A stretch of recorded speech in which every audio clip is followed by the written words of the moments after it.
Oi, gente, bom dia, boa tarde, boa noite. Espero que vocês estejam bem, que estejam se cuidando. Na aula de hoje, então, eu vou falar sobre o gênero do discurso, história em quadrinhos, ou como popularmente a gente chama de HQs, que é um gênero que eu acredito que vocês já devam conhecer, acredito que até alguns gostem bastante, porque é um gênero que costuma se fazer muito presente entre os mais jovens, entre os adolescentes, e também porque nos últimos tempos ele tem passado por uma espécie quase de reinvenção, né? Sido redescoberto com o lançamento de alguns filmes, de alguns jogos, né? Baseados em história em quadrinhos. Eu vou aumentar minha apresentação.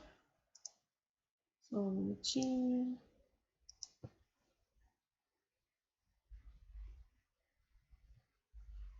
Então, eu fiz essa apresentação, né, como se fosse uma história em quadrinhos, para a gente já ir assimilando alguns dos elementos desse gênero do discurso. Antes de a gente começar a falar da história, das características desse gênero, primeira coisa eu quero, né, destacar que hoje a história em quadrinhos ela já é considerada uma arte.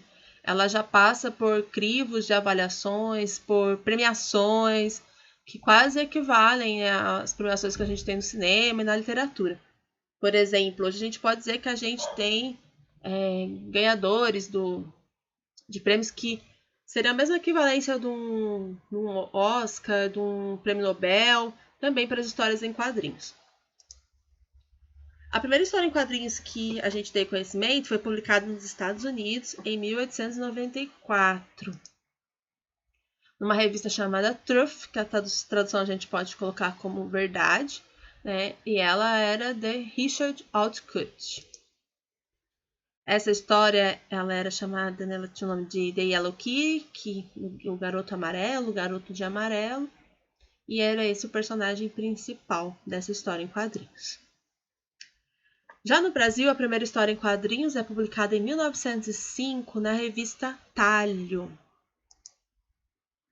E era a HQ Tico Tico, da autoria de Renato de Castro, que tem como personagem principal o garoto Chiquinho. Então, tem as duas histórias, tanto a que dá origem, né, nos Estados Unidos, e depois a primeira história em quadrinhos brasileira, também tem como personagem, né, um menino, aqui o Tico Tico. Em 1960 vai surgir o primeiro gibi brasileiro colorido, com a publicação da Turma do Pererê do cartunista Ziraldo. Aqui a Turma do Pererê, que é responsável, né, por um personagem que acho que é mais conhecido, que é a Turma do Pererê, que é o Menino Maluquinho, tá? É do mesmo autor, do mesmo escritor. Aí, já até adiantei aqui.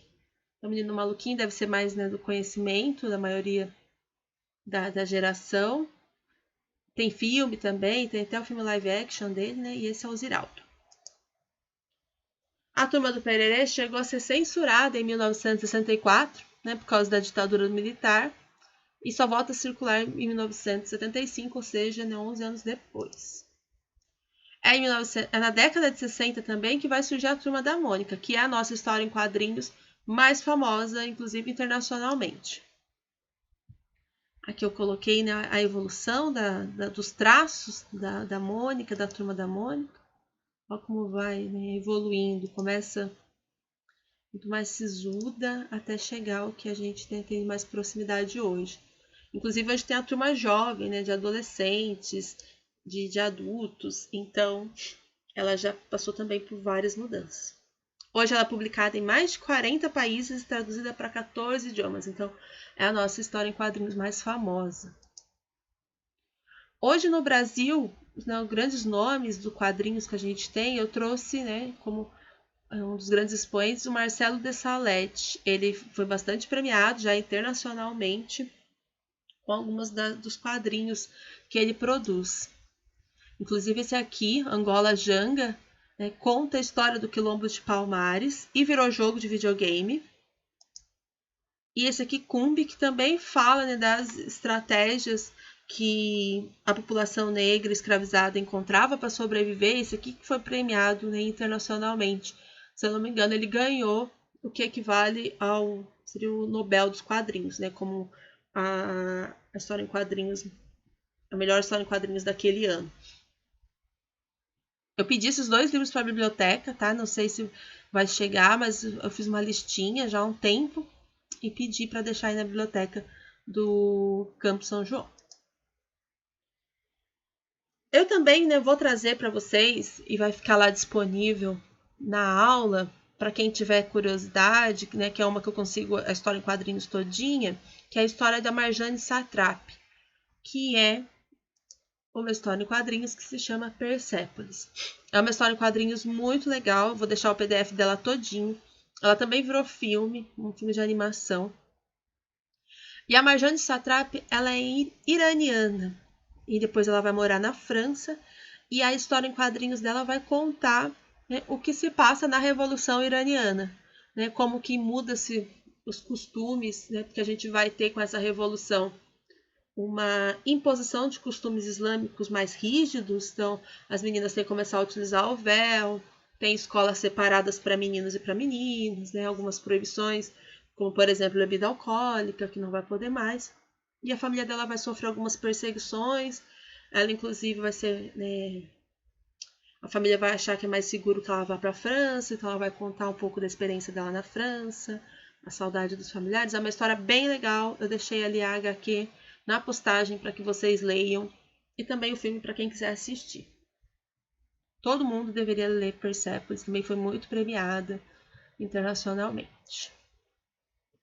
Falando dos elementos da HQ, né, então eu contei um pouco da história, falei um pouco da história em quadrinhos, né, na atualidade. Como o próprio nome diz, né, tem que ter quadrinhos. Então, o primeiro elemento que a gente pode destacar são os quadrinhos, os fatos, né, dessa narrativa se passa dentro de quadrinhos.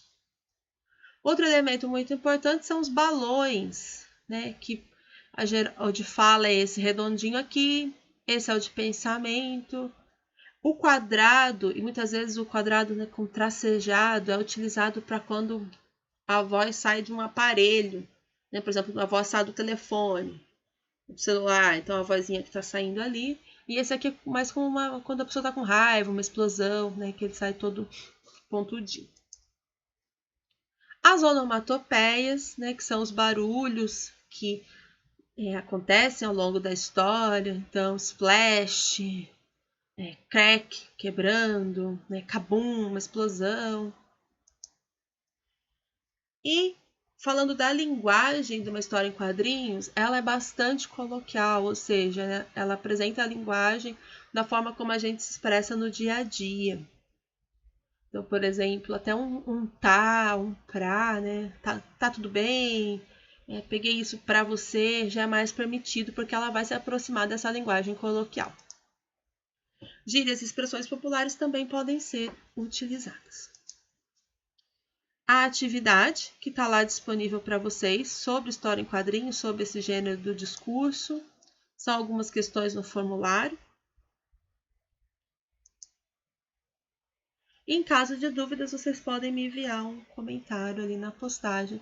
Mas eu creio que não vai haver, porque como eu disse, a história em quadrinhos ela já é bastante popular, né? Ela traz essa linguagem mais acessível, mais coloquial.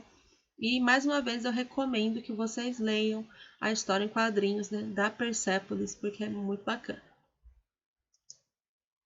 Obrigada e até a próxima. Tchau, tchau.